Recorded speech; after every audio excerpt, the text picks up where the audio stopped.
আসসালামু আলাইকুম আমার আপুরা ভাইয়ারা, সবাই কেমন আছেন? আজকে আপনাদের মাঝে যেই মজাদার রেসিপি নিয়ে চলে এসেছি সেটা হলো গরুর মাংস রান্না করা। আর খুবই মজা হয় এভাবে গরুর মাংস রান্না করলে। চলেন আজকে শেয়ার করব চটপট করে এইভাবে গরুর মাংস রান্না করে নেবেন বাসায় মেহমান আসলে। তো আজকে আমার বাসায় একটু মেহমান আসবে, তো আমিও বেশ কিছুটা গরুর মাংস নিয়েছি এখানে। তো গরুর মাংসটা পরিষ্কার করে নিয়েছি আমি। এখানে আদা রসুন পেস্ট আমি দিয়ে দিলাম পরিমাণ মতন। যেহেতু এখানে কতটুকু মাংস আছে পরিমাণে আমি বলতে পারতেছি না, হয়তো 2 কেজির থেকে একটু বেশি আছে। তারপরে আমি পেঁয়াজ কুচি অ্যাড করে দিতেছি আমি যে। তো আজকে হাতে মাখিয়ে রান্না করব, আর এইভাবে রান্না করলে আমার মনে হয় সব থেকে গরুর মাংস বেশি টেস্ট হয়। যতই যেভাবে রান্না করো না কেন, হাতে মাখিয়ে রান্না করলে গরুর মাংসের টেস্টটা একটু বেশি হয়। তো এখানে দেখতে পাচ্ছ আমি কি মশলা নিয়েছি। হলুদ গুঁড়ো, জিরে গুঁড়ো, মরিচের গুঁড়ো, আর একটু বিরিয়ানির মশলা অ্যাড করেছি, কিছু আস্ত জিরে, ব্ল্যাক পেপার নিয়েছি আমি, হলুদের গুঁড়ো দিয়েছি। তো ওগুলো দিয়ে দিলাম। এরপর পরিমাণ মতন লবণ দিয়েছি। আর এখানে আমি একটু টমেটো কেটে নিয়েছি, বাসায় টমেটো ছিল তাই দিয়ে দিলাম। এটা তোমরা দিলে দিবা, না দিলে নাই, কোনো সমস্যা নাই। তো এরপরে আমি পরিমাণ মতন তেল দিয়ে দিব এখানে আমি।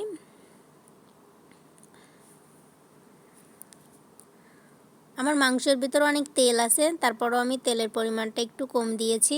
পরে কিন্তু রান্না শেষে প্রচুর তেল হয়ে যায়, তো এই জন্য একটু কম দিয়েছি। তো এখন আমি এটাকে হাতে মাখাবো, অনেক সুন্দর করে মাখায় নিতে হবে। এই মাখার ভিতরেই কিন্তু সব, অবশ্যই অনেক সুন্দর করে হাত দিয়ে মাখাইতে হবে। তো ওই যে আমি অনেক সুন্দর করে মাখাই নিতেছিলাম। তো এইভাবে গরুর মাংস রান্না করে খেয়ে দেখেন, খুবই মজা লাগে।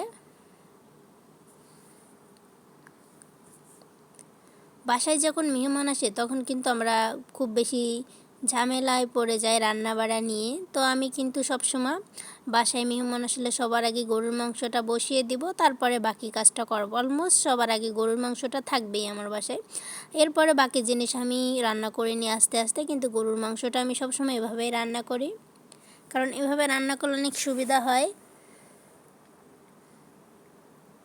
তো আমি এখানে কিন্তু সব মশলাটাই দিয়েছি, দিয়ে সুন্দর করে মাখাইতেছি। তবে ক্যামেরার ভিতরে দেখবা আসল কালারটা একটু আসে না, তো এটা ফোনের জন্যই আসে না, একবার কালার চেঞ্জ হয়ে যায়। তো মূলত এখন আমি সব কিছু দেওয়ার পরে নাড়াচাড়া দিব, মানে কষাই করব সুন্দর করে।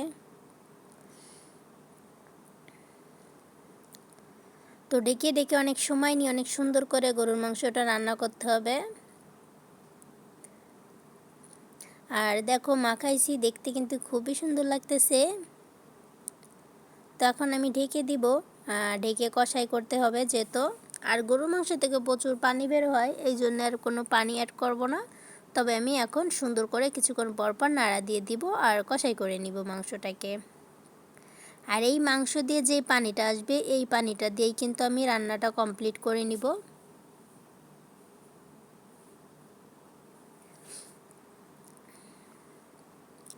তো আমি কিন্তু এখন ঢেকে দিব আবারও। অবশ্যই খেয়াল রাখতে হবে কিছুক্ষণ পর পর কিন্তু মাংসটার দিক একটু নাড়া দিতে হবে, না হলে কিন্তু তল থেকে লেগে যেতে পারে।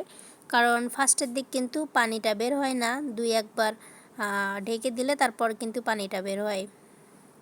তো এখন দেখতে পাচ্ছ আস্তে আস্তে কিন্তু গরু মাংস থেকে কতটা পানি বেরোচ্ছে, একটুও কিন্তু পানি দেওয়া হয়নি।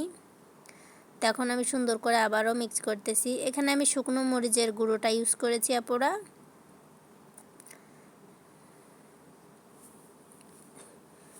কারণ আমি সবসময় গরুর মাংসতে শুকনো মরিচগুলো একটু বেশি ইউজ করি।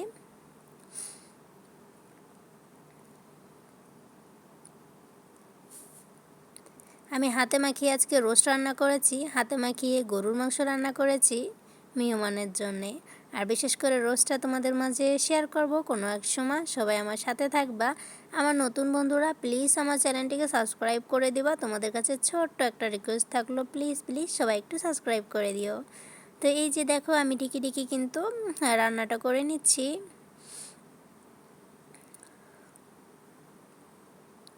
আর দেখো বেশটা কিন্তু পানিও বের হয়ে গেছে মাংসর থেকে।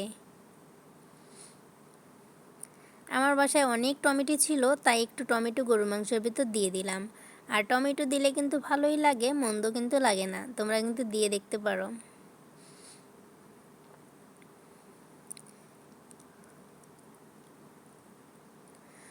বাসায় মেহমান আসলে ঝটপট করে এভাবে গরুর মাংস রান্না করে দিবেন, তারা কিন্তু খেয়ে আপনার কথা কখনোই বলবে না, কারণ এই গরুর মাংসটা অনেকই মজা হয়।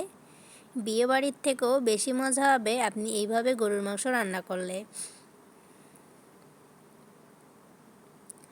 বিয়েবাড়ির ভিতরে গরুর মাংস খেয়ে সবাই বলে অনেক মজা হয়েছে, কারণ তারা তেল মশলা অপরিমাণে দেয়, এই জন্যে তাদেরটা খেতে ভালো লাগে। আর আমরা বাসায় রান্না করলে কেপটামি পানা করে তেলটা একটু কম দিই এই জন্যে। আর বিশেষ করে গরুর মাংসের ভিতরে রসুন আদাটা অবশ্যই ইউজ করবেন, তাহলে কিন্তু স্বাদটা একটু বেশি বেড়ে যায়। আর যদি পারেন শুকনো মরিচ বেটে দিবেন, তাহলে কিন্তু আরও বেশি স্বাদ হয়। তো আমার খালাকে দেখতাম, আমার খালা ওভাবে রান্না করতো, তাই আপনাদেরকে বললাম। তবে যেহেতু আমরা বাইরের দেশে থাকি, তো অতভাবে আমরা রান্না করতে পারি না, কারণ ওই যে পাটা দিয়ে বাটাবাটি খুবই ঝামেলা হয়ে যায়। তো এই জন্য আমরা সুবিধার জন্য হাতে মাখিয়ে রান্না করি গরু মাংসটা। তবে যেটা সম্ভব সেটাই রান্না করা উচিত। এই যে এখন আমি নাড়া দিতেছি, আর কতটা পানি বেরোইছে দেখো।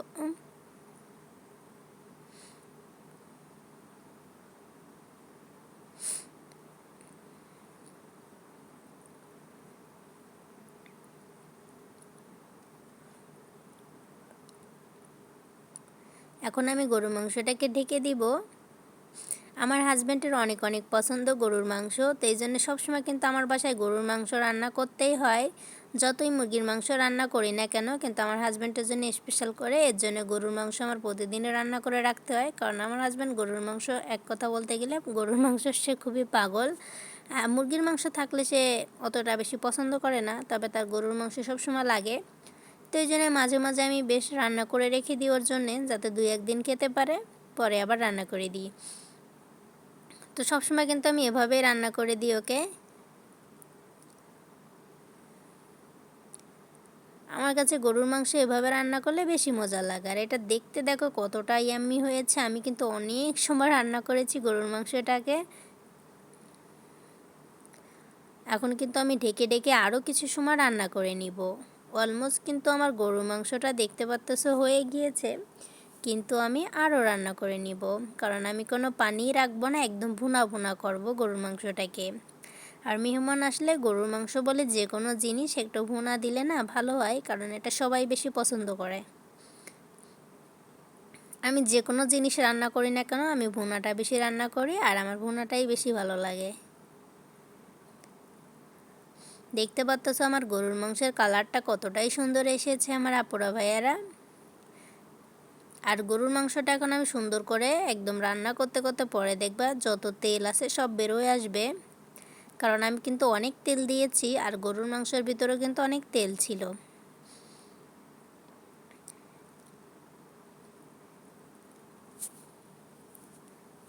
তো কিছুক্ষণ পর পর আমি নাড়া দিয়ে দিতেছি যাতে না লেগে যায়।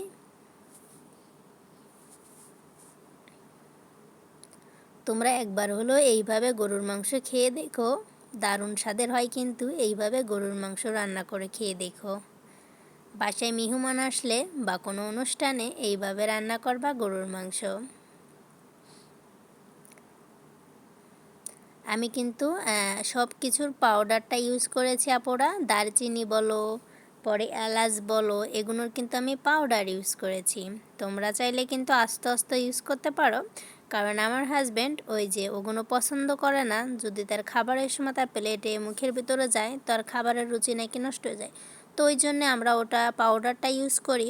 হ্যাঁ, তোমরা চাইলে আস্তে আস্তেও দিতে পারো, এলাচ দারচিনি এগুলো আস্ত দিতে পারো। যেহেতু আমার ফ্যামিলিতে কেউ পছন্দ করে না, এই জন্যে কিন্তু আমি ওইগুলো বেশিরভাগ টাইম দিই না রান্নার ভিতরে। তোমরা পছন্দ করলে তোমরা দিবা, কারণ দারচিনিটা মুখে বাদলে আসলে ভালো লাগে না, তো এই জন্যে কিন্তু দেওয়া হয় না। এই জন্য আমি পাউডার ইউজ করি দারচিনির।